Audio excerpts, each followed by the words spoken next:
¿Qué tal? Muy buenas, bienvenidos a este Cabildo número 36, por donde no pasan las cofradías y se escuchan todas. Un fin de semana de mucha calor en la ciudad y protagonizada sobre todo por las salidas de San Juan Bosco, de María Auxiliadora y por supuesto de la Virgen de la Amargura, que creo que dejó un vialuces y una procesión extraordinaria para todos aquellos que pudieron disfrutarla, pues que quedará para el recuerdo.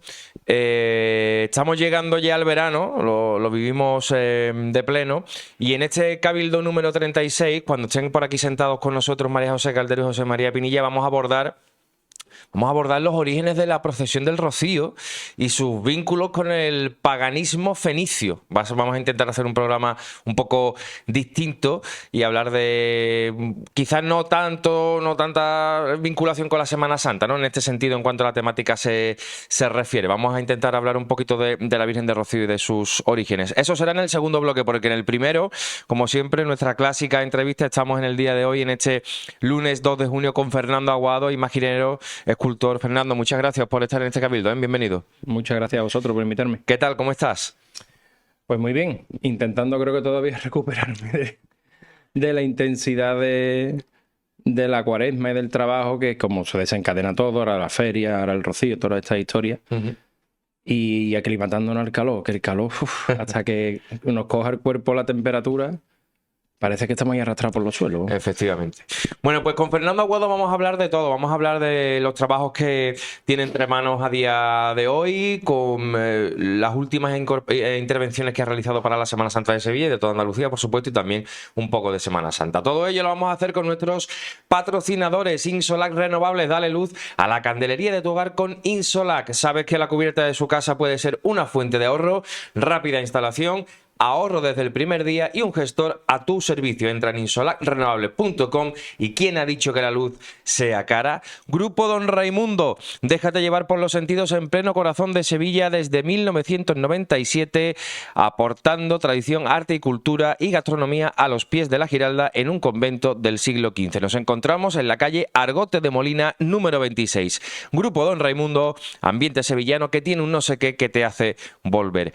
Y Borjauto, no busques más. Tu taller Bosch Car Service de confianza en Osuna y comarca es Borjauto.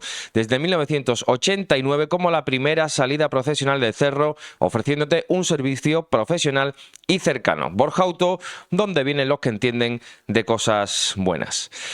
Bueno, presentado este Cabildo número 36, ya les aviso que suscríbanse para estar atentos a los contenidos que tenemos por delante y sobre todo, por si quieren recuperar todos los episodios y podcasts de esta temporada 24-25. El lunes que viene, si todo marcha bien, será el último programa de esta temporada 24-25. Bueno, Fernando, tu primer Cabildo. Aquí normalmente en las entrevistas siempre empezamos por el principio, ¿no? Y en tu caso, ¿desde pequeño tenías claro que querías dedicarte a la escultura y a la imaginería? Eh, sí, porque además mi juego era la plastilina y el dibujo. Para mí ha sido mi medio de escape, mi medio de transmitir mis sensaciones desde que era un mico. En el colegio yo siempre escribía y dibujaba en los márgenes de los apuntes, incluso que los profesores me dejaban porque me ayudaba a relajarme. Cosa que a lo mejor en otro momento a lo mejor te reñirían, ¿no? Pero para mí ha sido siempre mi vía de escape y mi principal manera de disfrutar y de transmitir mis sensaciones. Y bueno, yo montaba besamanos en mi mesilla de noche y me hacía mis pasos y tengo alguna fotografía. Si viviéramos ahora, tendríamos 500 millones de fotos, no porque tenemos el móvil en la mano, la cámara, pero todavía recuerdo haber reproducido, bueno, el cachorro, el Cristo del Buen Fin. Además, imágenes que a mí me suponían peculiares, ¿no? El Cristo de la Misericordia de Santa Cruz, hizo un besamano de la Virgen del Patrocinio del cachorro en mi mesilla. Vamos, eso es de friki total.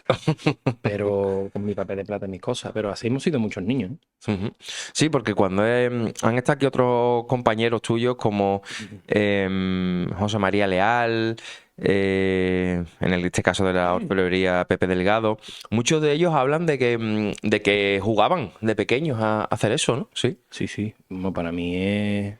Y además después tuve la suerte de que me regalaron una virgen preciosa, antigua, una tía mía Le decía tita, no es carnal, pero como si Ujú. fuera mi tía, hermana de la Cruz, que falleció hace poco. Y me regalaron una virgen que debe de ser de finales del 18, preciosa. Y a mí, para mí, eso fue ya, tener una imagen buena en mis manos. Eh, Era como despertar todavía más cercano incluso por la conservación, por la restauración, porque tenían las manitas estropeaditas y eso. Ujú. Y a mí aquello era como ir consiguiendo como pequeñas metas, e ir alcanzando una ilusión. Yo recuerdo perfectamente una conversación con mi padre, que en paz descanse, que no se me va a olvidar en la vida, cruzando la calle José Laguillo por el Hotel Trajano. Además es que de estas cosas que tú dices tú, Ujú. no se me olvidan. Y le dije, papá, tendría yo ya 10 12 años o 13 por ahí. Digo, yo creo que yo voy a ser imaginero. Digo, y no voy a pintar los pelos negros. Los voy a pintar un poquito más marroncito. No sé por qué, pero a mí aquello se me quedó grabado y lo cuento porque después ahora cuando tú miras para atrás dices tú, joder, macho, ¿quién me decía a mí esto? Desde luego. Eh, Entrando en esa edad, pubertad, adolescencia, tú ya ahí, tal y como se lo comentaste a tu padre, lo tenías claro, pero ¿cuándo das tú el paso de decir, voy a tirar mi carrera, ¿no? Mi vida por aquí, ¿no? Pues mira, no lo hice antes por miedo, porque yo empecé a estudiar Derecho. Me duré 3 meses en la facultad, encima me pusieron por la Hice tarde. primero de Derecho y no hice nada. Bueno, duré 3 meses. Nada, no me gustaba. Duré 3 meses, fue el año 98 y entré en la banda del SOA además ese año porque yo quería tener la ilusión de estar un año en una banda, porque me gusta mucho la música y yo soy muy, aunque sea de los malos, pero soy muy multidisciplinar. Y aquello me supuso el cambio de horario y todo, y yo dije, bueno, es que esto no es lo mío. Cuando yo me llevo todo el día dibujando y modelando y haciendo cosas. Y entonces aquello me dejó claro, tuve una conversación con mis padres, dije, mira, yo voy a apostar por esto. Yo sé que es difícil, que es un mundo al que me voy a enfrentar, que no sé si voy a tener trabajo, si no lo voy a tener. Y mira, llevo 20 y tantos años, 21 creo que voy a hacer ahora, ¿no? Trabajando. ¿Qué es lo que más te gusta de tu trabajo, Fernando?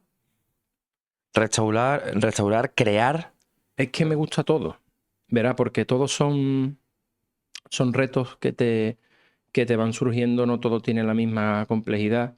Eh, por ejemplo, el reto yo de haber realizado la Virgen de Guadalupe de México en 3 dimensiones para México. Eso ha sido una de las cosas más difíciles que yo he hecho y eso es una cosa apasionante. No puedes compararlo a restaurar una Dolorosa de Candelero, Ujú. que tiene el mérito de la restauración y esa cosa mucho más técnica, mucho más científica, pero claro, después están los vínculos. Es que cuando te llega una imagen de trascendencia, por ejemplo, y sin desmerecer a nadie, pero como por ejemplo me pasó con la Virgen de la Estrella de Jerez de Sebastián Santo, que yo soy un enamorado de Sebastián Santo, que es la hermana chica de mi Virgen de la Concepción del Silencio.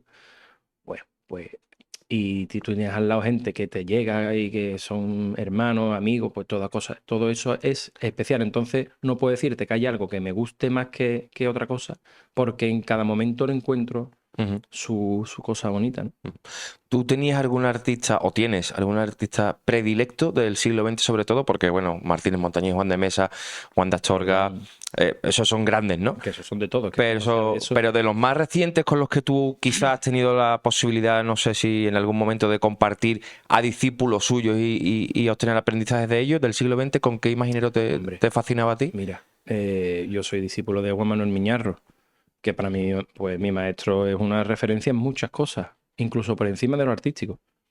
Pero Buiza, por ejemplo, era un maestro que a mí donde más me gustaba Buiza era en la imaginería ornamental, que yo creo que hacía los angelitos y los evangelistas eso lo hacía como nadie, como nadie. Los evangelistas de los gitanos son suyos, Sí, sino y los del Cristo de la Sangre, el ángel, no es el custodio, el ¿no? ángel custodio, Ujú. que además tengo la suerte de tener el boceto original de Buiza del ángel custodio, para mí un tesoro. Eh, Después, Sebastián Santos, yo es que creo que ese hombre estaba tocado por la varita de Dios, vamos, y no hace falta que lo diga yo. Ortega Bru, para mí, una persona que tuvo esa capacidad de despegarse tanto, tanto, tanto de lo que había y crear un lenguaje propio tan personal y que a ver que lo pretenda copiar mal va, es que es alucinante. Bueno, y después mis compañeros, ¿no? Ujú. Aquí hay gente que es para quitarse el sombrero. A día de hoy, ¿crees? Eso te lo iba a preguntar. Hay una buena saga, ¿no? Y una buena hornada o camada, como queramos llamarlo, ¿no? De artistas a nivel andaluz y sevillano a día de hoy, ¿no? Mucho imaginero muy potente, ¿eh? Bueno, ahora hay una jornada que da miedo. Mm. A mí no me viene bien. Entenderme. No me lo digo No, pero que de sois mucho, manera. ¿eh, Fernando? Sois Lo mucho y digo, mucha calidad, ¿eh? lo digo de broma. Sí, hay como vamos, yo me quito, ¿eh? Hay como un siglo, no es un siglo de oro, ¿no? Pero una época dorada de la imaginería que pienso que, por supuesto, es debida a la calidad que tienen los propios artistas, que lo son, y también a la ayuda de la cantidad de material que se tiene Mm, a través de Internet. Porque antes lo que había son los libros que estaban, los escultores antiguos del 17, pero ahora hay muchísima información. También tenemos el gran peligro del 3D. ujú. Yo en esto digo que cada uno allá con su conciencia, pero yo me hice imaginero porque me gustaba modelar y porque me gustaba tallar y porque me gustaba policromar. Entonces, yo entiendo, por ejemplo, que el 3D es una herramienta que se tiene que utilizar como accesorio, porque al final los tiempos avanzan, igual que hemos utilizado la máquina de puntos, que era la evolución del transportador de puntos manual, porque que nadie piense que todas las imágenes a lo largo de la historia de los mármoles que vemos, eso que te dan coraje verlo, porque dices tú, yo no sé cómo lo hacían. Pues yo después de haber estado en Roma con lo del cachorro y la cuarta vez que voy a Roma y la cuarta vez que sigo sin explicármelo, eso eran modelos que se copiaban de puntos por grandes maestros que llegaban a tener esa excelencia al pasarlo al mármol. Y en este caso con la madera. Pero hay que tener cuidadito con el 3D porque lo que no podemos estar es cayendo en que se pierda la esencia de lo que es el trabajo que al final un artista tiene que estar creando. Ujú. ¿Cuál es la principal traba que tú te has encontrado en tu carrera?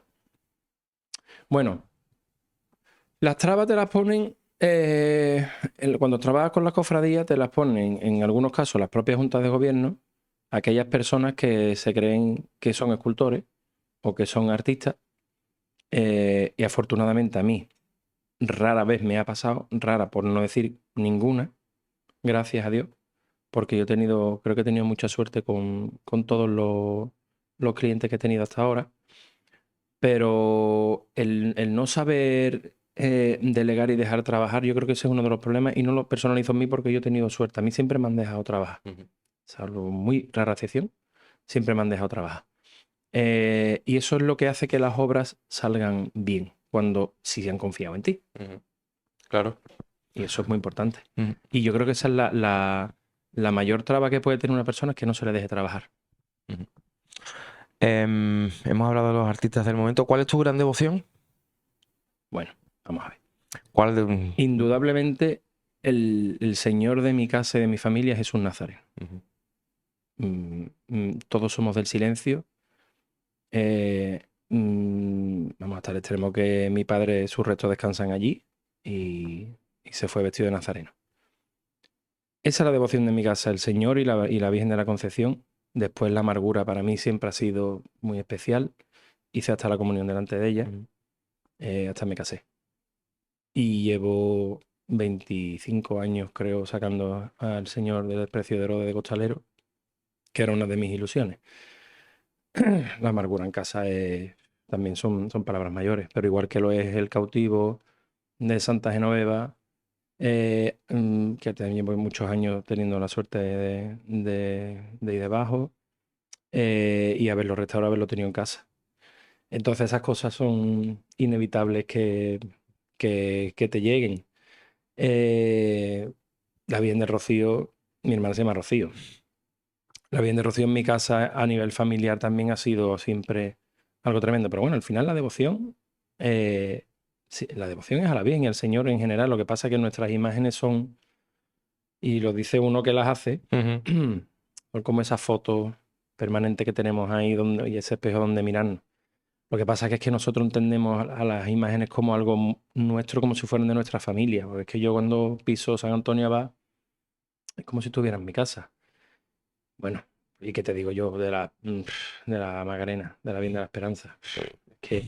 Es que no, es que se hace todos. Y la Desde luego. Esperanza de Triana es de todo. Y cuántas y tantas imágenes. Bueno, y por ejemplo, mi experiencia con el Señor de las Penas, aunque después Sí, sí, me preguntarás sí, sí. probablemente por la restauración. ¿Tú crees que yo puedo mirar el Señor de las Penas igual que ya lo miraba antes Mm, con admiración y con fe como todos los cofrades, pero ya no lo puedo mirar igual? claro, obviamente. ¿Ha sido muy complejo ese trabajo, Fernando? Muy difícil. Ha sido muy difícil porque ha sido más de lo que nos esperábamos, porque esto es como la obra de una casa, que cuando le metes mano pues empiezan a salir goteras, ¿no? Ujú. Y la intervención fue mucho mayor y aquí estuvieron sembrados el hermano mayor saliente, José Luis Caballero y Paco Polo, que es el entrante, que hizo el sacrificio raro en la cofradía de no hacerse una foto el día de su toma de posesión con el Señor, porque lo que pensaron es que debía de estar en mi taller lo antes posible por si nos encontrábamos con cosas Ujú. inesperadas. Y eso pues, gracias a Dios que fue así, porque si no, no hubiésemos llegado a diciembre. Al quinario, creo que no hubiésemos llegado a que el Señor hubiese estado a tiempo, porque el tema de la peña ha sido muy complejo, siempre teniendo en cuenta que el Señor nunca ha corrido ningún peligro estructural.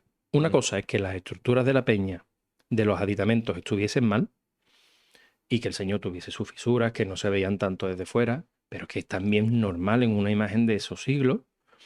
Las patologías normales de una imagen que yo juraría que no se ha limpiado nunca, sino que se le fueron añadiendo repintes. De hecho, los ojos que nosotros le vemos al Señor son producto de una intervención del siglo XIX, supuestamente, por la fotografía, porque hay fotografías anteriores donde se le ve al Señor en esa época. Los ojos originales, que yo sigo pensando que están debajo. Ujú. Igual que, por ejemplo, el Señor de la Convención de Montserrat tiene sus ojos de Gabriel Astorga, que no son los originales, los tiene tapados ahora mismo y están pintados encima. Pues el Señor de las Penas, igual. Y aparte, fue un acierto, aunque hoy día eso nos lleva las manos a la cabeza. La belleza del Señor con los ojos pintados es incluso mayor que con los ojos originales.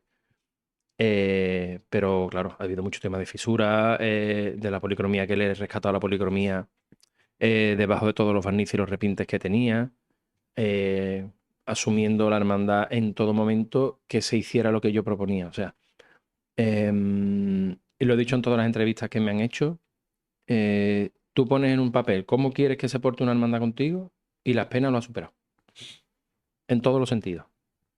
En dejarme trabajar, en apoyarme en la comisión, exactamente igual. Cuando hay veces que las comisiones pueden llegar incluso a entorpecer, porque yo pienso una cosa y la digo muy clara.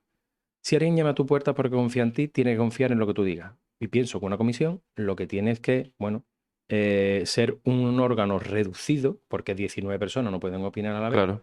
un órgano reducido de transmisión hacia la Junta de Gobierno. Pero si tú has llamado a mi puerta es porque confías en mí. Ujú. O si tú tienes que consultar alguna decisión, como así se ha hecho. Entonces, en este caso, todo es sobresaliente cum laude. Es que no te puedo decir otra cosa. Trato humano exquisito, sensibilidad exquisita. mm, Vamos, mm, difícil de empatar. Ujú.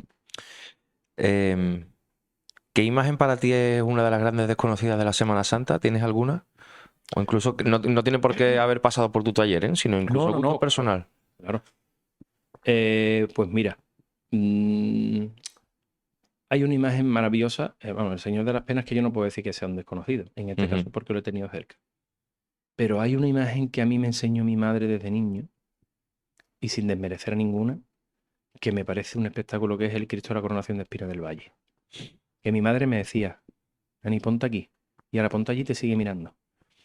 Ese Cristo tiene una unción tremenda, y además es fascinante como 4 siglos después le hacen un misterio, incluso con toques contemporáneos, Ujú. que casa con él maravillosamente. Esa es una de las imágenes que a mí me cautivan. Yo siento debilidad absoluta por el Cristo de la Misericordia de Santa Cruz, que sin desmerecer al cachorro, por Dios, Ujú. nadie lo va a desmerecer, todos Ujú. sabemos lo que es el cachorro, sabemos que es exponente del barroco, pero es que el Cristo de la Misericordia agüita, ¿eh? Ujú.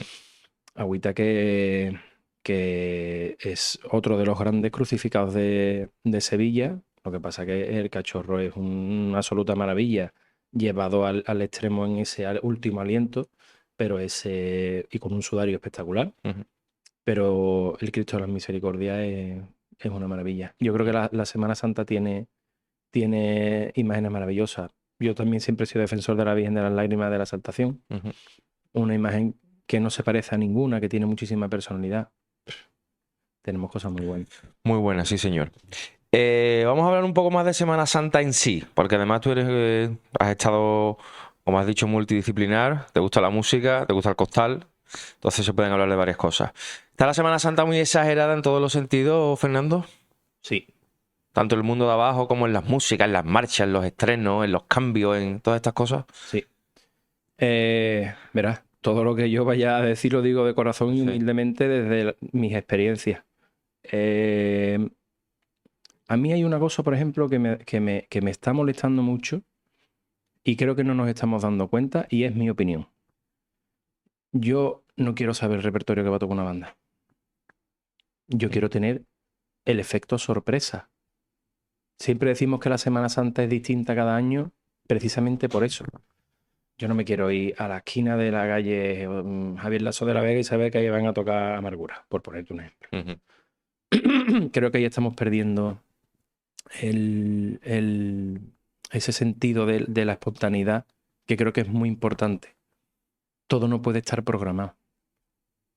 El programa de papel de mano es perfecto para dar la información que se da, en mi opinión, ¿eh? Es decir, breve reseña de una historia de una hermandad, quién son los capataces, por qué se quiera poner, porque, y lo dice uno que humildemente lo es, siempre vamos a estar al servicio de las hermandades en la que saques.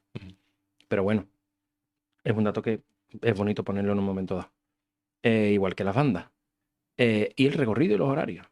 Pero como empecemos a darle más importancia a los costaleros, a los capataces y a la música donde no la tiene, entonces mal vamos porque nos estamos olvidando de... Vamos, esto no es nada nuevo, ¿no? Nos estamos olvidando del sentido verdadero que tiene esto. Fíjate que yo vivo una experiencia un poquito dispar, ¿vale? Este año, por ejemplo, que he tenido el privilegio y la suerte de ir de auxiliar de Antonio Santiago en San José Obrero en la hermandad, delante del paso de mi Cristo.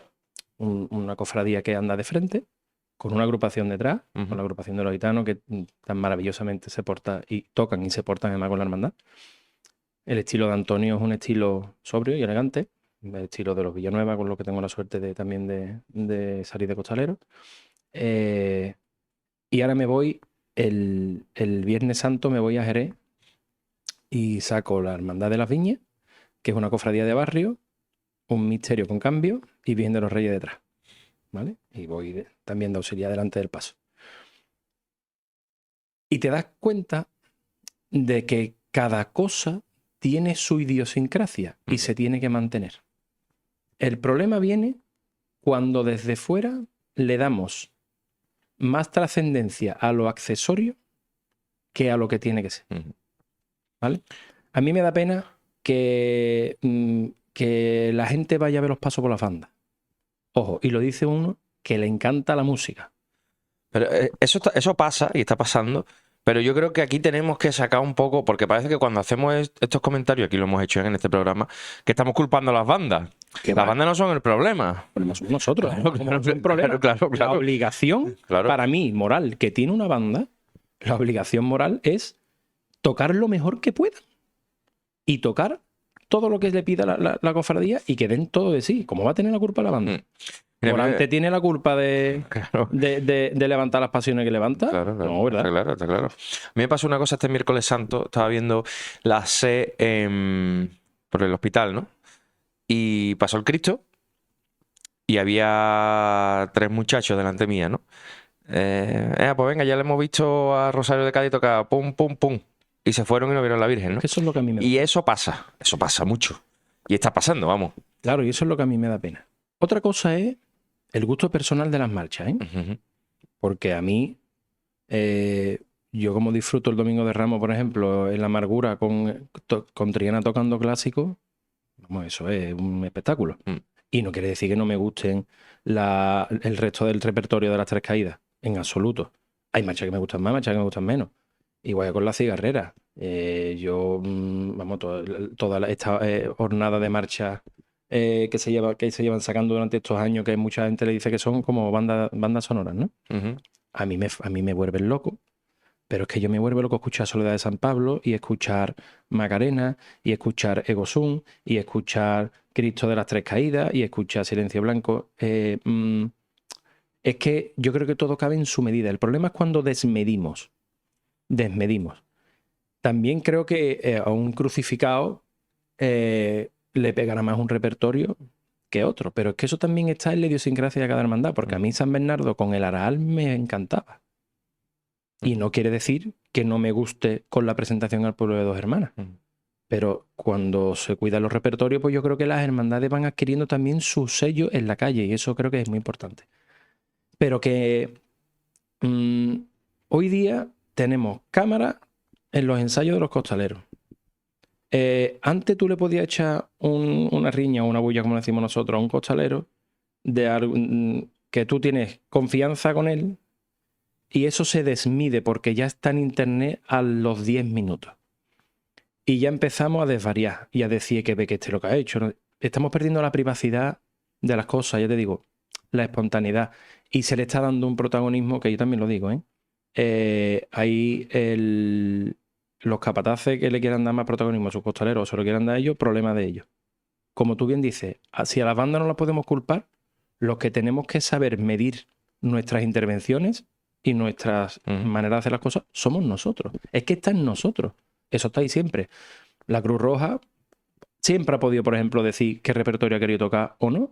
Y si lo hace o no, libres son. Y pongo la Cruz Roja como un ejemplo. Cualquier banda. Otra cosa es que nosotros queramos sacar esa información y cómo la manejamos. Yo preferiría no escuchar, no, pues ahora le van a tocar tal. Déjalo. Pero es mi opinión, ¿eh? Sí, sí, sí, totalmente. ¿Ha sido desmedido o no desmedido lo del cachorro en Roma? Para mí ha sido fabuloso y me gustaría preguntarte ya que has estado allí, Pues ¿qué te mira, ha parecido en general?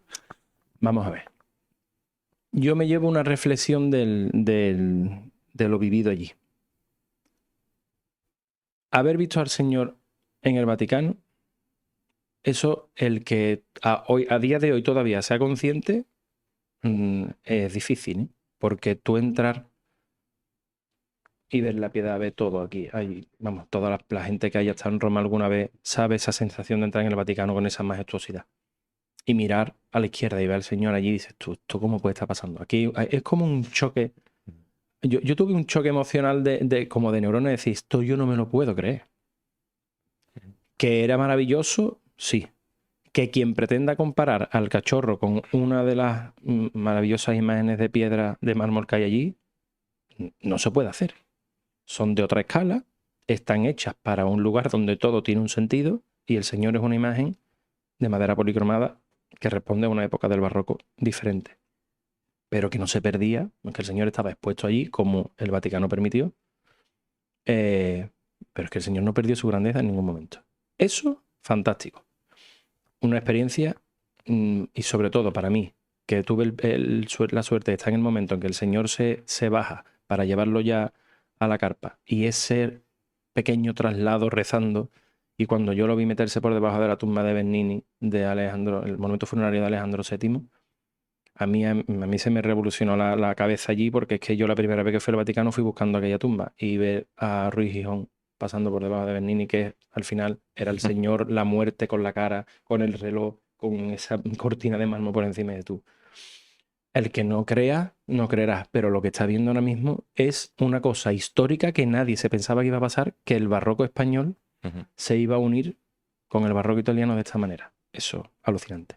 La procesión, ya cuando yo escuché la banda de León, Sariel Nazareno y yo acababa de venir del Coliseo andando, dice tú, pero esto cómo puede ser. Nos estábamos riendo en el buen sentido y decir, es que esto es alucinante. Me quedó el momento en que nos fuimos a comer y dejamos el restaurante se fue a asustar porque escuchamos la banda baja por la Vía Claudia y cuando levanta el paso y empieza a sonar Macarena de Cebrián con el Coliseo aquí a la derecha, Y dices tú, tío, esto, que alguien venga y me despierte, ¿no? Que el Señor haya pasado por el circo máximo donde esa justicia San Pedro, donde murieron tantos cristianos, es que esto tiene un componente religioso muy fuerte que va mucho más allá, para mí, va mucho más allá que el hecho en sí de la procesión, sino que el Señor haya pasado y nosotros hayamos estado con el Cristo pisando allí. Hayamos pasado por un lugar tan trascendental para la historia, porque además nosotros somos la herencia de Roma. Totalmente. Es que hemos estado pisando nuestros orígenes, acompañando a una imagen que nos lleva 4 siglos, rezándole, y hemos tenido el privilegio de vivir esto. Y el momento de amargura, yo creo que el que no lloró allí, o sea, te hablo hasta, y te lo vuelvo a decir, hasta el que no creyera, el crepúsculo, que había llovido, que gracias a Dios que llovió nos pudimos quedar con el Señor, porque si no hubiese sido muy frío. Y gracias a Dios entendérmelo de gracias a Dios. Sí, te he Fue entendido. como una pequeña suerte el haber podido estar cerca del Señor, porque además el Señor, gracias a Dios, seguro que no le ha pasado nada porque fue muy poco. Esa luz de la tarde-noche, que parecía las tinieblas, la gente del circo mirando de dentro para afuera en la salida, porque ya esa hora estaba cerrado, pero ya iluminado. Joder, dices tú, ha merecido la pena por nuestra experiencia, pero también me queda claro que la Semana Santa tiene sentido donde se realiza, en cada ciudad que se realiza. Porque a la gente de Roma le da exactamente Da igual igual. el cachorro, porque lo consideran una estatua, porque no es parte de su vida.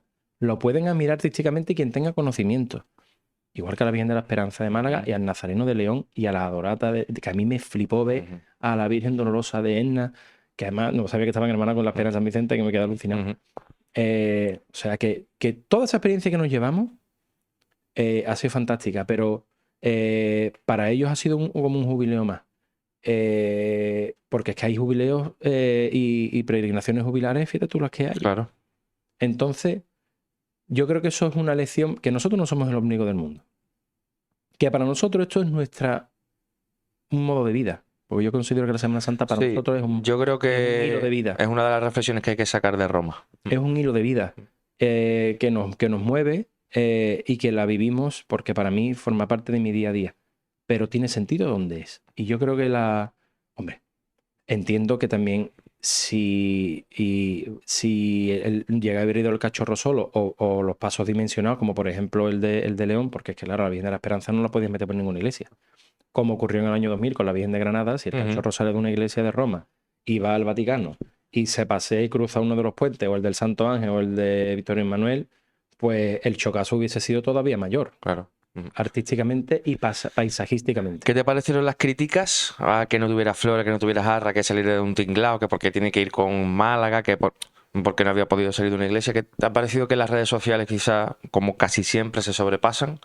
Pero que se sobrepasa a la gente porque yo creo que nadie está contento con nada y estamos siempre yéndonos a la yugular. Es que hasta tú puedes tener tu opinión, pero no ser tan vehemente. Pues mire usted, es que ha salido de una carpa todas las imágenes porque el paso de la Virgen de la Esperanza no cabe en una iglesia. Y es que en Roma no son cofrades. Oiga, pero es que aquí el polígono de San Pablo se ha llevado saliendo de una carpa muchos años hasta que se abrió la puerta y nadie se ha rasgado las vestiduras. No ha pasado nada. Y no ha pasado nada. Es que no. Mire usted está fuera de su ciudad y además en el Vaticano creo que solo se le ponen flores al Santísimo, porque la piedad de Miguel Ángel no tiene flores. ¿Pero qué pasa? Que uno es de mármol y el cachorro está policromado porque es de madera, es otro soporte. Es que para nosotros es diferente, pero tú vas a una casa ajena y así es como se muestra. Y hay que aceptarlo. Quédate con que delante del Señor ha pasado y de la Virgen de la Esperanza allí, igual que en el besamanos que tuvo el Señor Nazareno de León, pues que me da mucho coraje también, que es que a Roma también ha ido el Nazareno de León y han ido otras imágenes que son importantes para ellos. Que somos muy localistas. Y que, bueno, sí, que la Junta de Andalucía evidentemente defendía, y Andalucía ha defendido sus 2 cofradías que iban. Obviamente, claro. Pero es que la gente de León se ha pagado todos el viaje de su bolsillo, hasta la banda y los cargadores. ¿Cuánto mérito tiene eso? Vamos a dejar de mirarnos el ombligo un poquito, ¿eh? Entonces, para terminar ya, Fernando, llegamos ya al tramo final. ¿Te gusta la Semana Santa como está a día de hoy en líneas generales? ¿Es hija de su tiempo? ¿Cambiará porque no sé si tendrá que decrecer o cambiará porque le toca cíclicamente? ¿Te gusta la carrera oficial? ¿Te gusta que haya tantos nazarenos, que no haya tanto? ¿Cómo lo ves todo eso? Yo lo del tema de los nazarenos no sé cómo lo abordaría, porque yo pienso que no le puedes quitar el derecho a alguien, pero alguna solución hay que dar. Y sí pienso que hay mucha gente que sale nazareno por afición, no por devoción. También lo pienso. Igual que de costalero, ¿eh? Ujú. Igual que de capataz.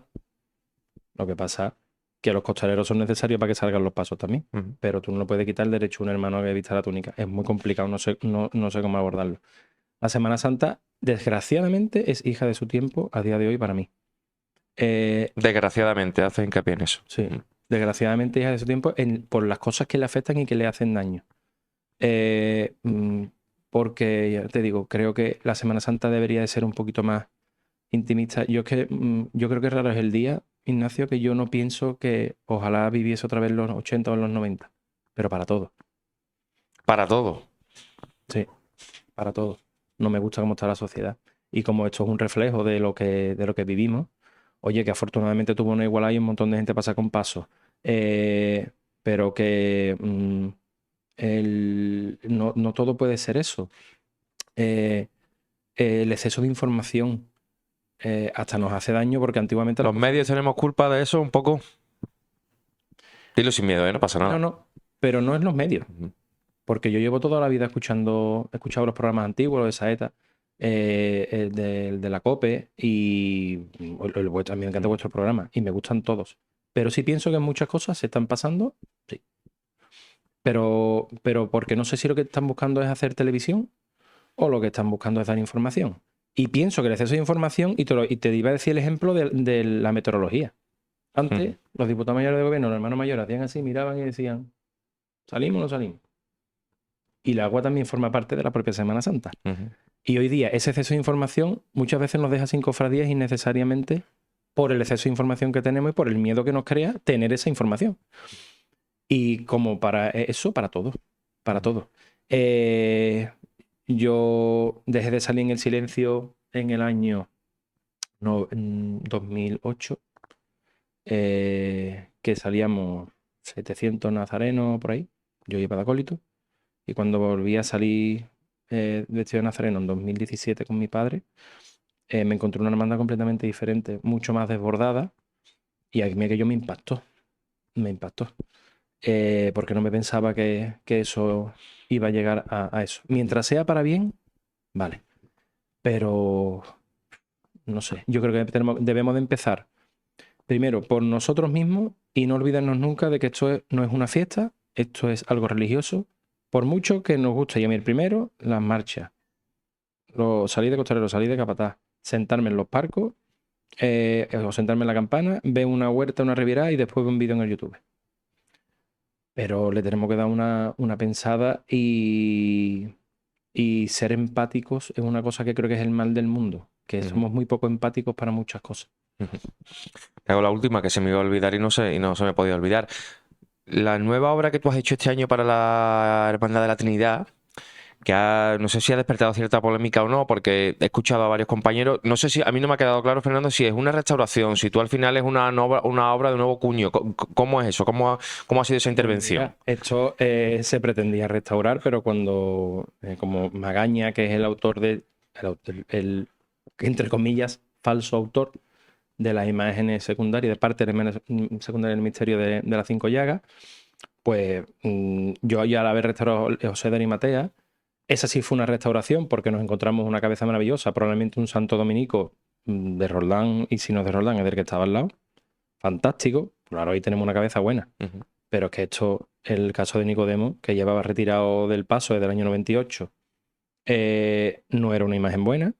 Y claro, todo era falso. Cuando yo quito una barba que era postiza, un bigote, los pómulos, los ojos, todo era pasta. Y yo me encontré una cara pelada en madera.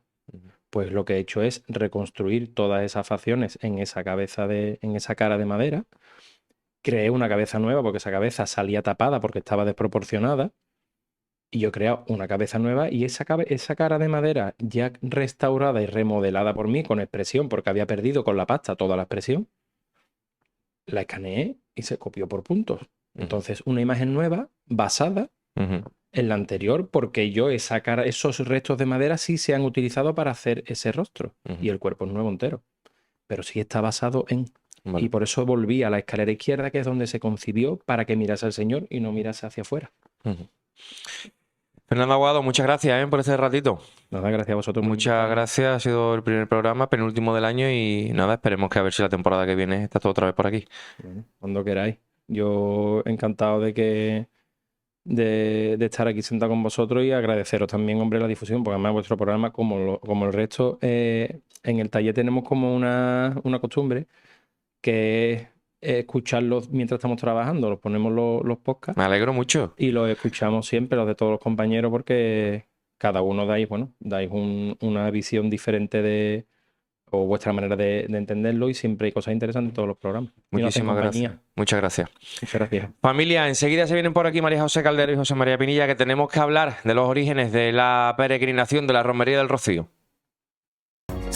No dejes pasar esta oportunidad. Mejora tus habilidades con nuestra formación 100% gratis. Si estás en búsqueda de empleo, este es tu momento.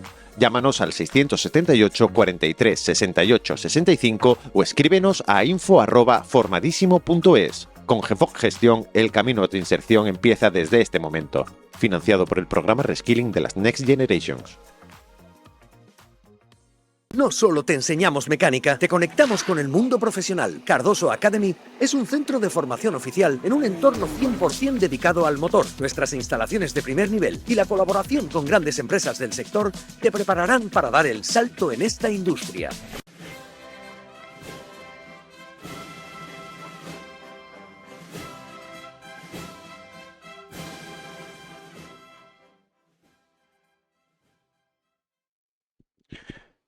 Continuamos en este Cabildo número 36, después de haber estado, no ha sido una entrevista realmente, sino una charla con Fernando Aguado, con Ani Aguado, que ha dejado una visión bastante personal y creo que interesante de la Semana Santa actual que tenemos, porque realmente es cierto que la concibe desde varios planos, ¿no? Costalero, capataz y auxiliar, por ejemplo, con Antonio Santiago en la Hermandad de San José Obrero. Y aparte de eso es artista, restaurador, conservador e imaginero, ¿no? Con lo cual es interesante saber cómo concibe él la Semana Santa desde distintos puntos de vista, ¿no? Y aparte, como ha comentado, también llegó a tocar incluso hasta la banda del Sol. Cambiamos de asunto, nos vamos a la Virgen del Rocío. Muy buenas, José María Pinilla, ¿cómo estamos? ¿Qué tal? Muy buenas. Pues hoy estamos bien, gracias a Dios se puede respirar. El fin de semana ha sido criminal en las temperaturas, aún así hemos podido estar en la calle disfrutando muchísimo de las procesiones, pero hombre, mejor respirar un poquito como hoy el día nos ha dado una tregua. ¿Has podido disfrutar de todo lo que ha estado en la calle? Todo ha sido imposible, todo ha sido imposible porque ha habido que conciliarlo con planes familiares, pero evidentemente el sábado yo me busqué de las 9 de la noche en adelante el tiempo libre porque la amargura el Domingo de Ramos no la puedo ver. Y aunque sea de una manera muy distinta, pero yo disfruté muchísimo con la Virgen. Y ayer, porque es una de las imágenes que pasa por abajo de mi casa, de la feligresía más inmediata a mi domicilio, pues con la Virgen de la Alegría también eché una tarde magnífica.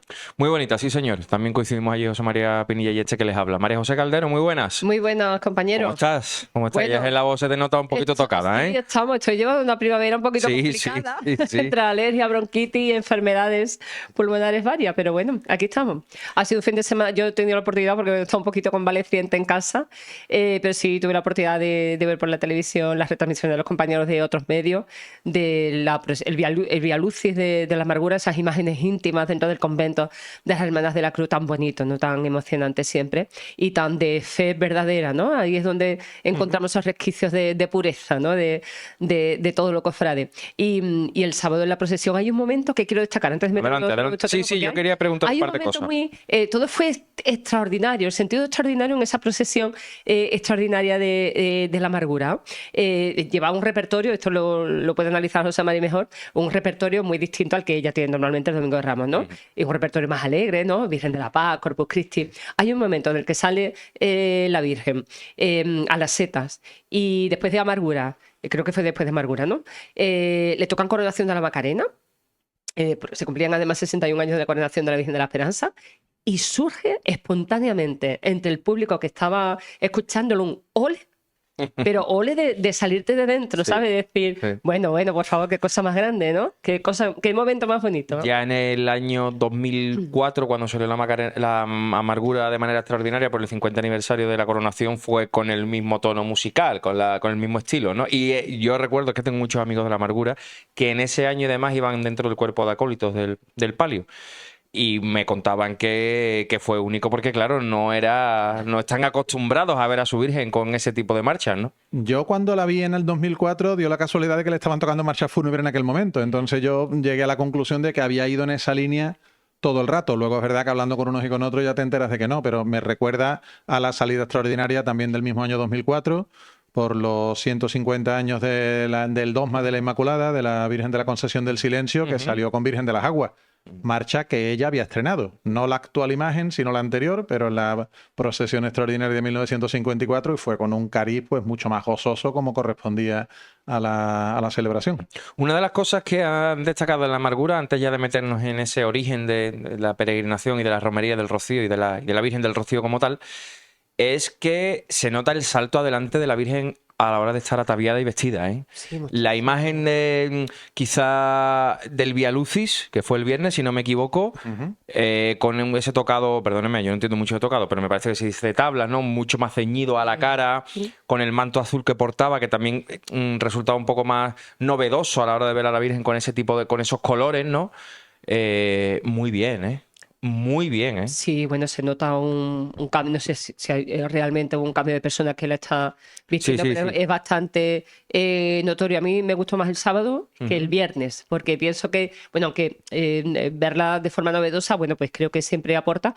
El sábado creo que fue sublime, porque creo que por el tono de la policromía que tiene la Virgen, los tonos dorados le van muy bien, y estaba muy bien vestida, muy favorecida, iba bellísima, y con el manto portentoso de la Virgen del Desconsuelo, de la Hermandad del Desconsuelo de Jerez, que era suyo, ¿no? Espectacular. Bueno, es que la Amargura hay que ser muy torpe para que se vea fea la Virgen. Sí, Bueno, hombre, a claro. ver, Con muy poquito que le haga, la a Virgen ver, luce porque sí. es una Sí, preciosidad. Pero es hasta verdad esta etapa es cierto que estaba carente de acierto a la hora de vestir, ¿eh? Carente, ¿eh? Sí, Regular. sí. La verdad es que se nota un cambio importante y la Virgen está maravillosa. Está Pues bellísima. nuestra enhorabuena, sí señora, la Hermandad de la Amargura al completo por la procesión Y el besamanos extraordinaria. de ayer, ¿eh? Y el Acá besamanos de ayer, yo me acerqué a Por la verlo. mañana porque luego tuve el placer y animo a todos nuestros seguidores a que vayan al Palacio de las Dueñas, que aquí la duquesa Inspectore lo enseña que da gusto. Es una preciosidad de Es que visita y coincidimos saliendo de la amargura. coincidí en buenas manos.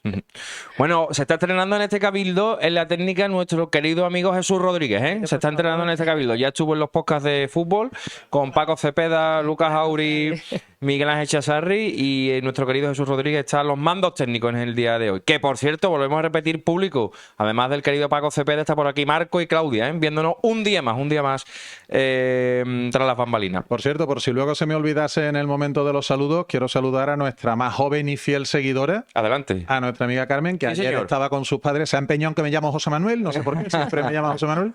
Pues estaba con sus padres y prometió que hoy nos iba a ver. Así que un saludo muy afectuoso para ella. Y luego también a unos amigos de Málaga que no tenía el gusto de conocer, pero que ayer en la procesión Ayer, de la sí, Virgen de la señor. Alegría se me acercaron a felicitarnos por el programa. Y si no recuerdo mal, se llamaba Alejandro Morante. Un saludo para él. Pues un saludo sí, para pero- Estamos abriendo Venga, capítulo de salutaciones en el inicio del segundo bloque. Venga, Pues, venga. A nuestro amigo Nolasco, que, Hombre, por favor. que coincidí con él, me llamó saliendo de San Juan de La Palma para decirme que nos veía, que era gran seguidor nuestro. Así que Nolasco, muchísimas Además tiene un gracias. temazo, no lasco también. Es broma, es broma, es broma. Un abrazo para él, sí señor. Yo no lo conozco en persona, lo he visto en otros compañeros, con los compañeros del 101, así que nada, un saludo para él también. Yo saludo a toda la gente de Ceuta, porque este fin de semana me ha tocado estar fuera durante algunos días. Trabajando y haciendo deporte con la gran prueba del desafío de los 300, una maravilla, por cierto, totalmente recomendable. Les animo a que vayan a la Perla del Mediterráneo porque es una ciudad muy bonita y además su gente muy acogedora. Así que un saludo para todos ellos, que hay muchos cofrades en Ceuta, para que a nadie se le olvide. Bueno, nos metemos ya en faena. A partir del miércoles empiezan a salir las hermandades de Sevilla Capital. hacia el Rocío. El miércoles sale la Macarena, sale Sevilla, sale Triana Y el cerro, y el Cerro, y el jueves sale Sevilla Sur. correcto. El jueves sale Sevilla Sur. Hay que explicarle a la gente, a nuestro público, a nuestros usuarios, suscríbanse, por favor, cómo surge, de dónde viene, ¿no? esa tradición de la Virgen del Rocío. Sí. ¿Y cómo la ligamos con los fenicios, María José? Bueno, es que la historia de la devoción a la Virgen del Rocío y todo lo que desarrolla después tiene un vínculo muy directo con el lugar, con la localización física de donde ocurre esa devoción, ¿no? El lugar, nosotros conocemos como las marismas del Rocío, ¿no? Bueno, pues hay algunos historiadores, una tendencia que apunta a que el Rocío sería la continuidad del ritual fenicio de adoración a la diosa fenicia Astarte. Tenemos que contar quién fue Astarte, ¿no? Esa Nos diosa hemos traído ahí, bueno, pues unas láminas, ¿no? Desde la izquierda, vestida de verde, un cuadro de un pintor prerrafaelita, Dante Gabriel Rossetti, pues una presentación de la diosa Astarte. Es una diosa, como digo, cananea fenicia, equivalente a la diosa mesopotámica Istar o Inanna, que se relaciona con el amor, la fertilidad o la caza. Tenemos que adelantar un poquito que esa zona, esa entrada de lo que era el Lago Ligustino, pues era la zona de entrada, ¿no? Se remontaba al Guadalquivir y por ahí pues fue el camino de entrada de los fenicios, ¿no? Ese pueblo navegante que se echa al mar, un pueblo valiente, emprendedor, y bueno, pues llega hasta un pequeño promontorio en el que funda la mítica Ispal. Bueno, pues eso para situarnos un poquito. Al parecer ellos traían ya como devoción pues este culto a la diosa Astarte, y ahí en esa zona de las Rosinas pues se han encontrado restos de votos, de vestigios que hacen pensar a los historiadores que sí que fue una zona también de culto a la diosa Astarte. En el centro de esas tres representaciones, bueno, pues vemos un ex voto también a la diosa Astarte, en este caso la Astarte del Carambolo. El Carambolo, bueno, sabemos en la zona de la cornisa de Aljarafe, ¿no? La cornisa de Camas, bueno, que tiene sin duda el concepto del tesoro del Carambolo, santuario que hay también pendiente de estudio y de excavación, una zona de indudable culto a esa diosa Astarte. Además tiene la importancia esa pequeña representación que, de haber estado abierto, la podríamos observar en el Museo Arqueológico de Sevilla, que tiene la inscripción fenicia más antigua existente hasta la fecha en el mundo de las colonias fenicias de Occidente. O sea, es muy importante ese esbozo. Esa estatua que creo que está en el Museo Arqueológico de Sevilla. Exactamente, Está en el efectivamente. Museo Arqueológico de Sevilla. Sí. Bueno, cuando ya después de la restauración a la que se está viendo sometido, pues podremos observarla. Y ya la última pieza es interesantísima porque la conocemos como el bronce Carriazo. Es una pieza también tartésica y tiene ese nombre porque la encuentra el profesor Juan de Mata Carriazo, historiador y medieval de la Universidad de Sevilla, de una forma muy curiosa. En la década de los 50, no sé si en 1957, andaba él paseando por el mercadillo del Jueves de la calle Feria y al llegar pues a un puesto, ¿no? Pues se queda observando esa pieza y sabe que esa pieza tiene un valor muy importante. Y la compra y bueno, pues al final, después de largas investigaciones, pues llega a la conclusión de que efectivamente es una pieza de Fenicia, que también podría hacer alusión a ese culto a la diosa Astarte. La vemos porque es una pieza muy, muy curiosa. Tiene ese pelo, ese peinado al estilo egipcio, ¿no? Esos brazos extendidos que sujetan esos utensilios y en ambos extremos vemos esas aves acuáticas que hay quienes piensan que podrían referirse a aves acuáticas de las marismas de Doñana, ¿no? Los patos marismeños, ¿no? Sí. Bueno, pues puede ser una hipótesis, ¿no? Creo que entonces, vamos a ver, para situarnos en las tierras de las marismas, donde estaba antiguamente el Golfo de Caura, entraron los cananeos, los fenicios, ¿no? Que fue el pueblo fundacional de Sevilla, o de la Ispal fundacional. Exactamente. Y hay que decir una cosa, esa diosa Astarte, que es una transposición de la diosa Venus de los romanos, y el dios masculino sería Melcar, que es Hércules. En Sevilla, en la cornisa de las Aljarafe, como bien ha dicho María José, hay un templo que se descubrió que tiene al menos 2000 años de antigüedad. No, más de 2000 años, claro. de 2000 antes de Cristo, efectivamente. está dedicado a la diosa Astarte y que no está puesto en valor, que ojalá eso algún día se consiguiera. Sí, es que esa es una época que realmente por ser tan remota y por habernos dejado tan pocos vestigios arqueológicos la tenemos en una especie de nebulosa y normalmente se nos llena todos la boca de decir que la cuna de la cultura clásica son Grecia y Roma, pero tal vez olvidemos algunos pueblos que no tuvieron asentamientos tan permanentes, pero sí asentamientos comerciales y precisamente por ese flujo del Mediterráneo, pues trajeron no solamente su propia cultura, sino la cultura de la que se iban impregnando en todos los pueblos. De manera que la zona mediterránea de Egipto pues estaba en permanente contacto con lo que hoy es el Líbano, que es el origen de este pueblo fenicio, Exacto. y nos trajeron numerosas influencias, ya te digo, no solamente el alfabeto nuestro, en un cierto modo, es heredero del que utilizaban los fenicios. Tenían conceptos como el cambio, como el crédito, que hoy en día nos parecen muy modernos, pero que ya por entonces agilizaban el comercio. Y luego ya no solamente eso, sino un flujo de materiales de diverso tipo que se trabajaban en una y en otra orilla del Mediterráneo y precisamente pues eran conocidos, eran divulgados por medio de ellos, ¿no? Y luego pues por supuesto esas relaciones más legendarias a lo mejor que históricas porque no tenemos demasiados datos, pero más que probable con el pueblo tartésico y con otros contemporáneos que muchos de ellos pues desaparecieron de los vestigios de la historia. Ya lo haremos algún día del pueblo tartésico, pero no es exactamente lo mismo, ¿verdad? Hay un poco de desconocimiento entre Claro. el origen tartésico, qué pueblo era, qué respondía, ¿no? Claro, a ver, es que ¿qué era? Era un pueblo físico, era una localidad física, era un momento cultural que se vivía, que yo abogo más por eso, un momento cultural que se vivía con la influencia de los pueblos indoeuropeos, con la influencia griega, con la influencia de los fenicios, se forma ahí una cultura, quizás un momento cultural, ¿no? Por eso todo envuelve ese misterio de Tarteso. Yo no pienso realmente que hubiera una localidad concreta llamada Tarteso. Yo personalmente no pienso que eso fuera así, pienso más en un momento cultural. ¿no? Concreto. Bueno, pues seguimos avanzando. Vamos a la segunda lámina, querido Jesús, porque ya vamos digamos, a ubicar un poco más lo que es el pueblo de Almonte, ¿no? O lo que eran qué eran las marismas en aquel tiempo, ¿no? Claro, es que era una zona de tránsito importante, de tránsito marítimo. De hecho, existía. Hay vestigios de que existía un puerto romano en esas marismas de la madre, llamadas de la madre no por la madre del rocío, sino de la madre del agua que alimenta esas marismas, ¿no? Perdón, para simplificar mucho, que decir que el Atlántico se metía mucho más en tierra que hoy en día. Las marismas eran océanos. Claro, eran océanos. Sevilla estaba más cerca del mar. Claro. El lago Ligustino, que era al fin y al cabo océano Atlántico, ¿no?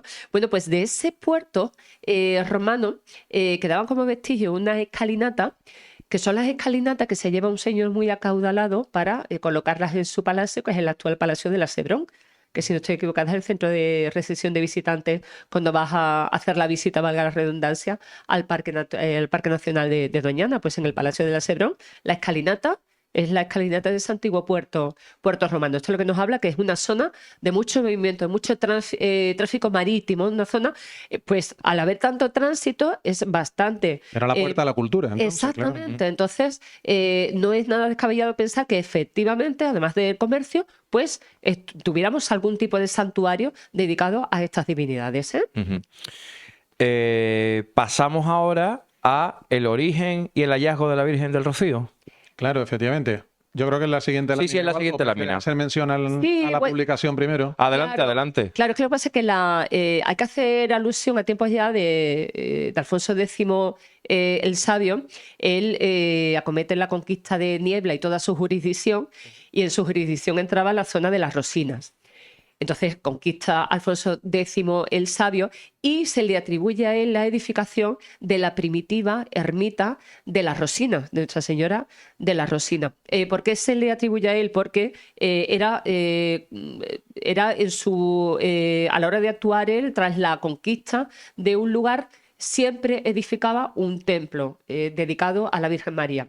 Entonces, tiene bastante base para los historiadores pensar que podría haber dedicado esa primera ermita, haber levantado esa primera ermita en una zona que era una zona de casadero, era el casadero real, era el coto de casa para los monteros. De hecho, tiene sentido esa atribución a Alfonso X el Sabio, no solamente por algún vestigio histórico que él puede ubicarnos en aquel contexto, sino porque era un rey al que se le conoce una gran devoción mariana.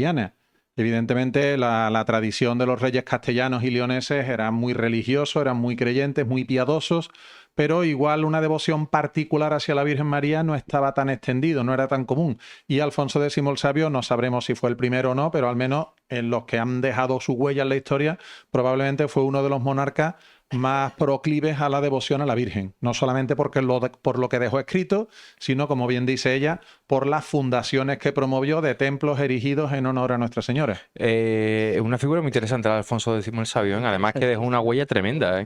en la ciudad durante su reinado. Una persona adelantada a su tiempo, podríamos decir también. ¿eh? Sí, sí, Podríamos sí. decir. Personaje trascendente, muy importante. Vale, pasamos ahora al hallazgo, ¿no? No, importante esa última lámina, Ajá. porque es la portada del libro de Montería. El libro de Montería es el primer vestigio, el primer documento en el que se habla de las rocinas. El que se hace alusión. Exactamente, se hace alusión. Es un libro en el que se recorren las acciones de caza de Alfonso X el Sabio, que recorría con sus monteros, oteadores, los cotos de lomo de grullo y el coto de la rosina. Entonces hay un fragmento que dice: en tierra de niebla hay una tierra que él dice las rocinas. Es llana, es todas sotos. Hay siempre y puercos, señaladamente son los mejores sotos de correr. Cabo una iglesia que dicen Santa María de las Rosinas, cabo de otra iglesia que dicen Santa Olaya. La iglesia de Santa María de las Rosinas, pues muy presumiblemente ese templo que edificara Alfonso X el Sabio, y la de Santa Olaya es que no existe. Esa ermita ya desapareció. Ajá. Pero es el primer dato histórico que se recoge en este libro de Montería. Es decir, en esa ubicación geográfica, además de un movimiento claro en su origen, de comercio, de navegación en sí, ya hay... Arraigo devocional. Exactamente, Sí, sí, exactamente. efectivamente. Sí, sí, sí. Ese es un gran punto de partida. De hecho, es algo que es más frecuente de lo que pensamos en la historia. Muchos santuarios que son hoy de los más renombrados y de los más devotos tienen su origen en devociones paganas que curiosamente compartían ese mismo lugar. De manera que si queremos llegar a la conclusión de que ese lugar tiene algo mágico, pues probablemente de alguna manera lo tiene que tener. José O María... algún tipo de, no sé, de facilidad para conectar espiritualmente. Sí. Bueno, en el podcast, aquí en el Cabildo lo hemos contado ya, ¿no? Que numerosísimas iglesias de Sevilla eran mezquitas y antes fueron probablemente templos romanos, ejemplo El Salvador, por ejemplo. Los lugares sagrados se suelen perpetuar. Es decir, tienen algo. Es normal, ¿no? Es un uso normal a lo largo del paso de las civilizaciones. Pasa a la siguiente, Jesús, por favor. Ahora sí pasamos al hallazgo en sí de la Virgen del Rocío, que hay que encuadrarlo en qué siglo, María José, aproximadamente. Bueno, pues esto... ¿Está claro eso? Eso no está claro. Eso es. Hay varias teorías. La que normalmente se conoce es la que cuentan en Villamarrín, de la Condesa, que se apoyan en la tradición oral, que relata que a principios del siglo XV hay un cazador, Gregorio Medina, un cazador de Mures, que era el nombre de Villamarrique de la Condesa, que encontrándose con un grupo de compañeros de cacería le tocan suerte porque se sorteaban las zonas y a él tiene la suerte, porque además era una zona muy cotizada de caza, le tocan suerte de dirigirse a la zona de las Rocinas.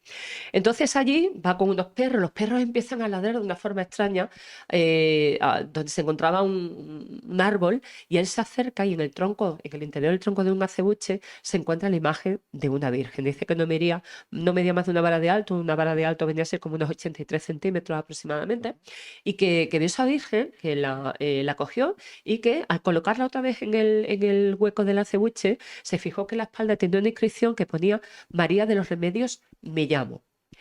Bueno, pues fue Almonte, que era la localidad a la que pertenecía la jurisdicción, las Rocinas de Almonte, va a contar el hallazgo. Oye, me he encontrado una imagen de la Virgen. Van los almonteños a comprobar que la veracidad de lo que está contando el cazador de Mures.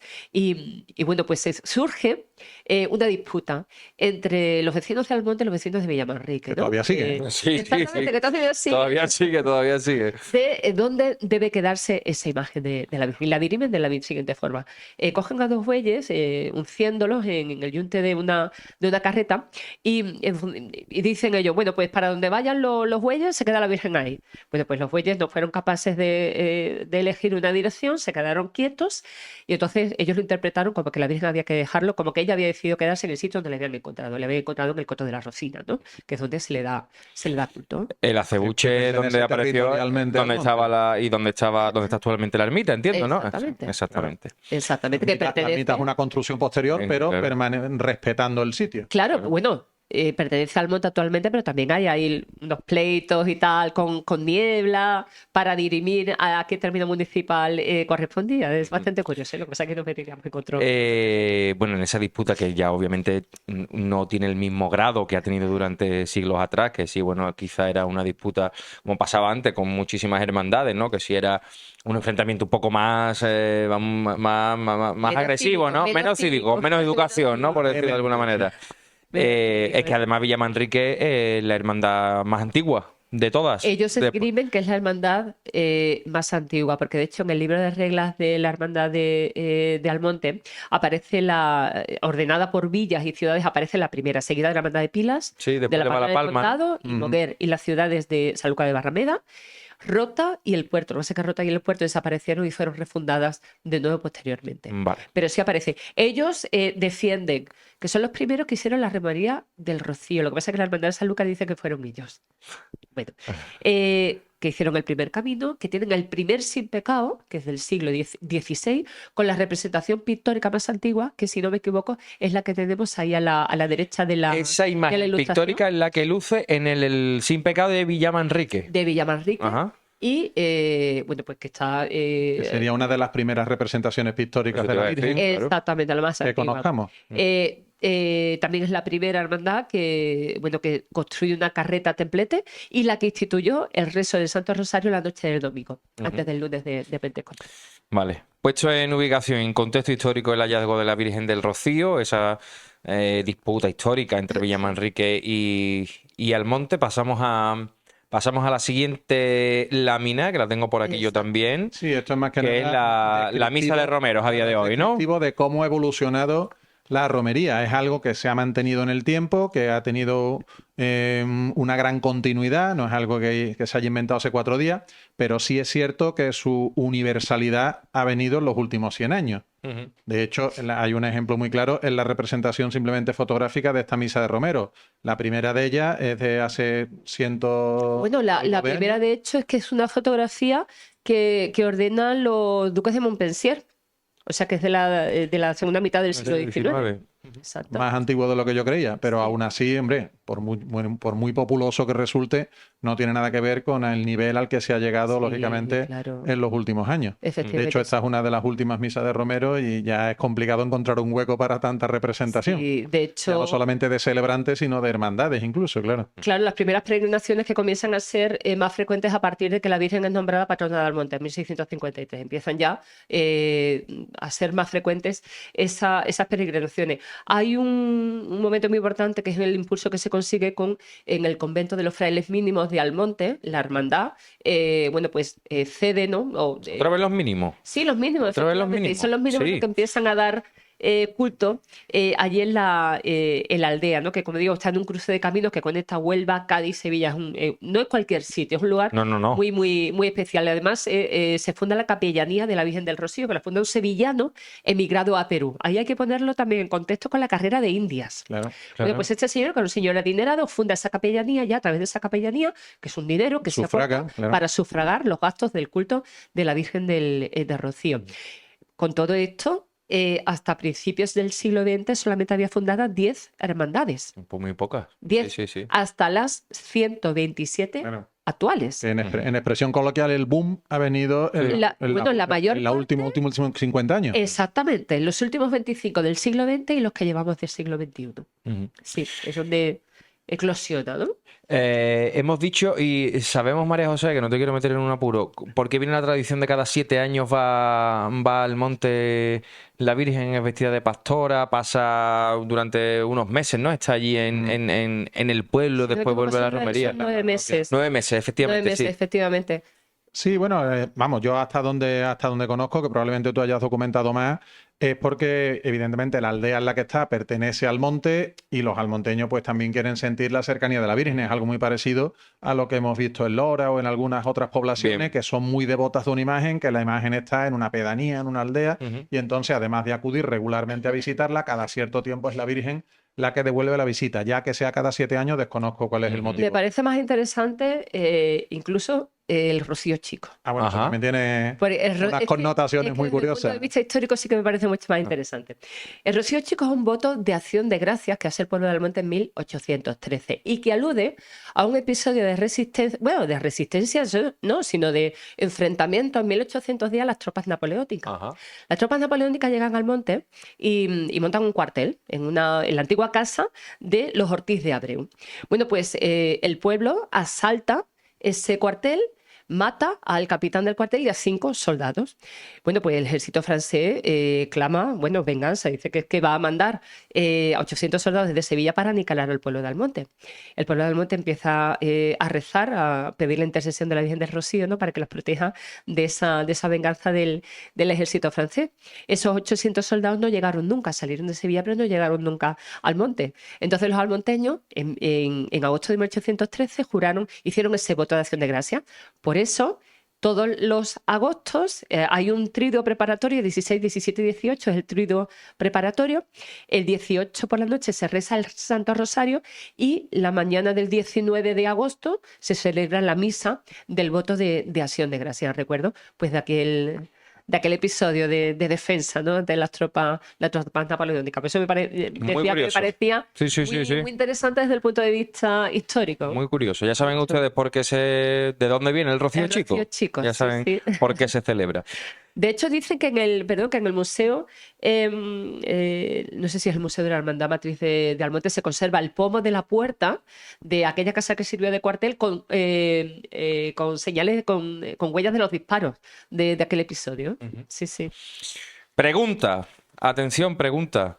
Parece el 1, 2, 3, ¿eh? ¿Tiene la Virgen del Rocío autor? ¿Tiene autor? No, un momento. Jesús, por favor, atención.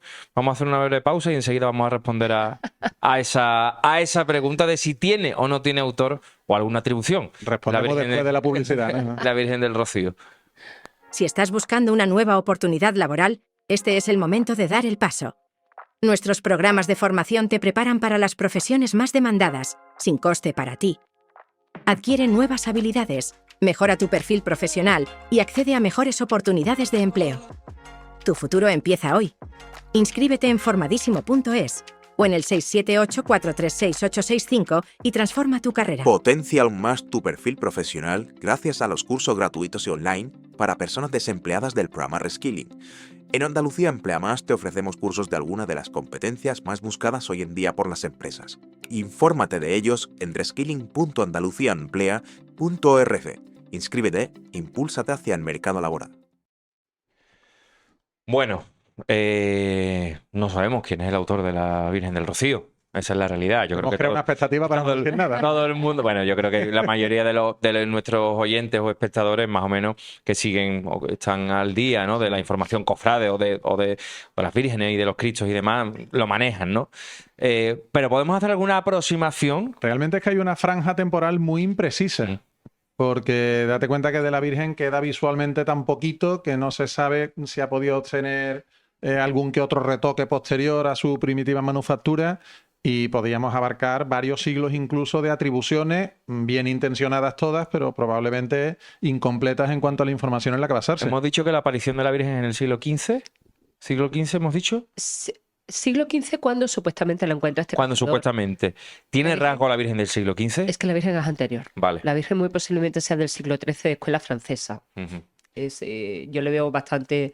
Lo que pasa es que pudo tener una primera transformación en el siglo XV que le daría el aspecto con esos rasgos un poco goticistas, e incluso alguna transformación posterior que le cambiaría la mirada, porque las imágenes góticas no tienen esa mirada baja que tiene la Virgen del Rocío. Solamente hay que pensar en la Virgen de los Reyes, la Virgen de Valme, la Virgen de las Aguas, son imágenes frontales. Son más frontales. Exactamente, eso muy posiblemente una intervención posterior ya tendría, ¿no? esa mirada baja, que realmente es la que le da ese encanto a la Virgen. La Virgen que originalmente, o sea, la Virgen se la mutila para vestirla. La Virgen es una imagen de talla completa.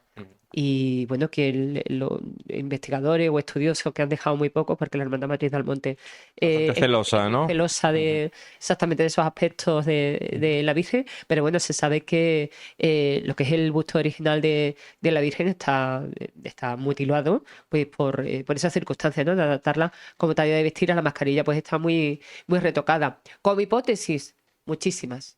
Sí, de hecho aquí a la izquierda tenemos una imagen que podemos ver aquí en Sevilla, en el Museo de Bellas Artes, que es de Roque de Balduque, que es el nombre castellanizado de un escultor flamenco que al calor de aquella Sevilla, puerto de Indias, próspera y atractiva comercial y económicamente en el siglo XVI, pues deja su huella aquí. De hecho, esta semana vamos a ir en el Cabildo de la provincia, lo adelantamos ya, a Alcalá del Río, y allí vamos a seguir hablando de Roque Balduque, porque fue un imaginero que dejó unas muestras, sobre todo marianas, pues muy prácticamente fundamentales para poder entender la iconografía que luego se ha perpetuado en el tiempo. Esta es una imagen que un cierto paralelismo sí que podríamos aventurar que tiene. No podemos decir que son iguales ni podemos estar seguros de prácticamente nada, pero algunos rasgos, algunos grafismos sí que pueden evocarnos a la otra imagen. Sí, tiene las cejas arqueadas, ¿no? Esos párpados amplios, la sonrisa, ¿no? Roque Balduque es autor también, bueno, pues de la Virgen del Amparo, ¿no? Que también podríamos ponerla en relación. La Reina de Todos los Santos. La Reina de Todos los Santos, efectivamente. Y después al otro lado tenemos una imagen del escultor Jorge Fernández Alemán, hermano de Alejo Fernández, ¿no? Que llegan también para trabajar en el retablo mayor de la Catedral de Sevilla. En este caso es una Virgen, es una localidad de Canarias, de las Islas Canarias, no recuerdo si era de Tenerife, y bueno, pues también son autores del el siglo XV, principio del siglo XVI, bueno, en esa quizás transformación por ahí está, ¿no? de Por la esa Virgen, fecha. exactamente igual, como digo, yo me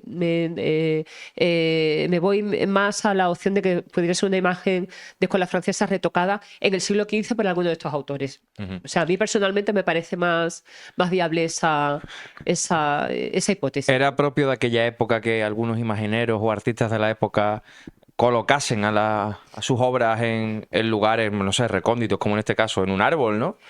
Bueno, es que ahí tenemos, a ver, es que ahí entra un poco O ahí entra la leyenda. porque dicen que, bueno, hay una invasión de los benimerines, que es la última invasión de pueblos del norte de África, y que la Virgen pudo estar escondida desde el siglo XIII hasta el siglo XV, que es cuando la encontraría el cazador de Villamanrique.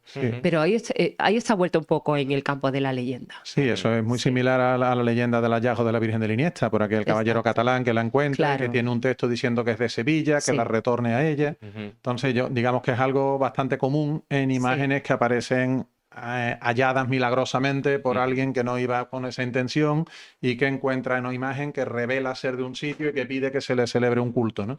Sí. No sabemos claramente bueno, hasta qué punto es leyenda y hasta qué punto es verdad. Claro, ¿no? en Villamanrique ellos siempre se han apoyado en la tradición oral, incluso dicen que hay romances del siglo XV que ya hablan de ese hallazgo de la Virgen por el cazador, entonces ellos piensan que si hay esos romances, ¿no? Esas canciones que algo de verdad tenía que haber, lógicamente. Que es más cercano, ¿no? Pues que quizás algo de verdad habría que haber. Yo siempre digo que las leyendas es el maquillaje de la historia, ¿no? Claro. O sea que tiene que haber algo y de ahí, bueno, pues se fantasea, O sea, ¿no? que hay que saber escarbar para dar con el dato verosímil. Exactamente. Lo que sí es fundamental es en el momento en el que se mutila a la Virgen para ya convertirla en una Virgen vestidera, ¿no? Una Virgen de vestir. Además, con una iconografía que ha ido cambiando a lo largo del tiempo, fundamentalmente, desde el momento que se corona canónicamente a la Virgen, 1918. Siguiente lámina, por favor. Exacto. Pasamos a la siguiente lámina, sí, señor. ¿En qué fecha? ¿1918 has dicho? 1919, ¿no? No, está en la estampa. Ah, sí, aquí. 8 de junio de 1919. Sí. 1919, exacto, sí. Para la coronación tienen Cardenal Almaraz. un personaje, exactamente, la corona del cardenal de Sevilla, el cardenal Almaraz, pero hay un personaje... Era diócesis de Sevilla. Era diócesis de Sevilla, correcto.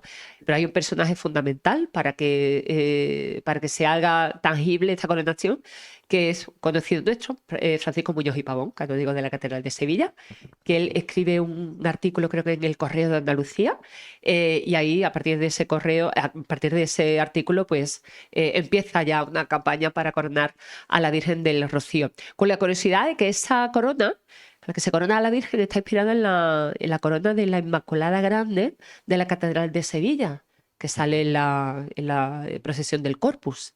La procesión del Corpus, pues se inspira directamente en la corona de la Inmaculada. Bueno, pues a partir de la coronación de la Virgen en 1919, bueno, pues ya empieza ese cambio en la estética hasta adquirir, bueno, pues con esas las ráfagas de martillo, ¿no? La media luna a los pies en esa imagen tan reconocible. Y además, bueno, pues con los símbolos, no lo hemos nombrado, ¿no? Porque me parece también muy interesante el origen del nombre de Rocío, porque no siempre se llamó Rocío, y esta Virgen desde María de los Remedios, después pasó por el nombre Nuestra Señora de las Rocinas por el lugar, el nombre se lo daba el lugar en el que estaba, hasta que en un momento determinado, no se sabe muy bien, pero ya en 1653, cuando se la hace patrona del monte, ya se la llama Nuestra Señora del Rocío, porque tiene que ver con la oración postcomunión de Pentecostés. En esa oración, que me he traído el trocito porque creo que me parecía bastante bonito, en esa oración, como digo, de Pentecostés, bueno, pues compara la acción del Espíritu Santo con la fecundidad del rocío y se dice en esa oración: que tu Espíritu Santo, Señor, descienda sobre nosotros y con el suave rocío de tu venida los haga fecundos. Entonces se cambia la festividad, porque la festividad del rocío de Nuestra Señora de la Rocina era el 12 de septiembre, el día del dulce nombre de María. Al cambiarse el nombre a la Virgen y ya llamarse Nuestra Señora del Rocío, pues evidentemente la festividad cambia al domingo de Pentecostés, la festividad del Rocío. Tenemos una última imagen, ¿no? Sobre esto un par de comentarios breves. Hoy en día las coronaciones, no vamos a decir que están devaluadas, pero sí son muy frecuentes. Antiguamente solamente eran para imágenes de una devoción, digamos, excepcional. Sí. Cuando se corona la Virgen del Rocío, en Andalucía estaba la Virgen de los Reyes y no sé si la Virgen de la Cabeza. Muy poquito más, seguramente. Entonces era un refrendo importante de que no era una imagen cualquiera ni era una devoción cualquiera la que aglutinaba a su alrededor. Y luego una cosa también curiosa, a partir de que se vincula la Virgen a la fiesta de Pentecostés, una alusión muy poética y muy manida, es decir, la Blanca Paloma. La Blanca Paloma no es la Virgen, es el Espíritu Santo que baja en Pentecostés, pero ya están tan imposibles de disociar que ya una cosa llama a la otra y nos evoca a la otra. De hecho, la Virgen en el hombro, no sé si el derecho o el izquierdo, lleva una salamandra. La salamandra es un animal asociado al fuego, que vive entre el fuego. Y el fuego, pues, hace alusión al fuego del Espíritu Santo. Por eso lleva la salamanca, es una salamandra. Qué interesante, sí, señor. Jesús, pasamos a la última lámina, que es ese cambio estético de la Virgen del Rocío, que está claramente, bueno, en la mi imagen de la derecha ven ustedes ya la Virgen coronada, ¿no? Antes, sí. Y esa disposición un tanto distinta, no de la Virgen, pero sí de las ráfagas, de la media luna, una más cerrada, otra más abierta. Claro. Dos imágenes, la verdad es que muy interesantes. Claro, aun habiendo sido modificada, la de la derecha es mucho más próxima al aspecto actual, sí. Mientras que la otra, pues cuéntanos. Sí, efectivamente, bueno, le vemos, ¿no? La estampa que nosotros conocemos. La corona de la coronación, en la década de los 50 o de los 60, no sé si es Marmolejo, el que hace una réplica. La hermandad le encarga que haga una réplica de la corona, esa corona, como digo, inspirada en la Inmaculada Grande de la Catedral de Sevilla. Y hay hermanos, hay devotos de la Virgen del Rocío que ansían verla de nuevo con la ráfaga de puntas, ¿no? Porque la verdad que le da a mí me gusta. Me parece maravillosa. Maravillosa, porque además también aparece. Sería cuestión de alternarla puntualmente. Sí, no sé cómo se le ve el rostro como un poquito más afilado. Me parece bellísima, me parece maravillosa, muy bonita. Bueno, señores, pues creo que para todo aquel que quisiera llevarse una imagen general, no general, sino además bastante específica de el origen, el cómo, el porqué y el desarrollo de la peregrinación de la Romería del Rocío, aquí lo han tenido ustedes perfectamente detallado por María José Caldero y José María Pinilla. Ha sido un placer. Tenemos que decirles que el próximo jueves tendremos, como ha dicho José María, Cabildo en Alcalá del Río.